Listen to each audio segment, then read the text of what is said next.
ডিসেম্বরের শেষ দিকে ইরানে অর্থনৈতিক সংকট নিয়ে শুরু হওয়া প্রতিবাদ দ্রুতই রূপ নেয় সরকার বিরোধী আন্দোলনে। বিক্ষোভ দমনে কঠোর পদক্ষেপ নেয় খামেনি প্রশাসনও। 2 সপ্তাহের বেশি সময়ের আন্দোলনে মৃত্যুর সংখ্যা নিয়ে ধোঁয়াশা কাটছে না কিছুতেই। ইরানের রাষ্ট্রীয় টেলিভিশন প্রথমবারের মতো সরকারিভাবে নিহতের সংখ্যা 3117 জন বলে জানিয়েছে।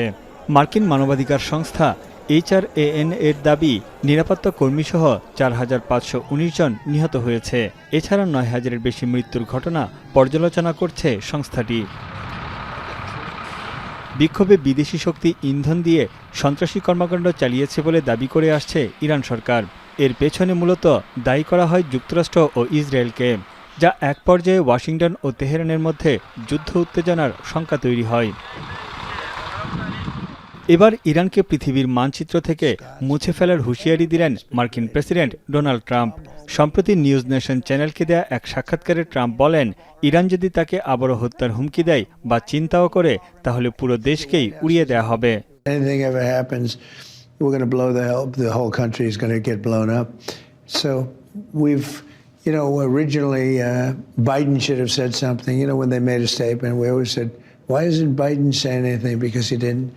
But a president has to defend a president.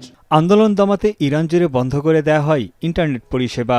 প্রায় 2 সপ্তাহ পর গেল মঙ্গলবার থেকে বেশ কয়েকটি স্থানীয় মেসেজিং অ্যাপ সচল হয়েছে পুরোপুরিভাবে। আন্তর্জাতিক ব্যবসায় জড়িত কিছু প্রতিষ্ঠান ও কোম্পানির জন্য অভ্যন্তরীণভাবে ধীরে ধীরে ইন্টারনেট সেবা চালু করছে সরকার। তবে এখনও বিশ্বব্যাপী ইন্টারনেটের অ্যাক্সেস থেকে বঞ্চিত ইরানের জনগণ। ইন্টারনেট ব্ল্যাকআউটের কারণে দেশটির ডিজিটাল অর্থনীতি পঙ্গু হওয়ার পথে।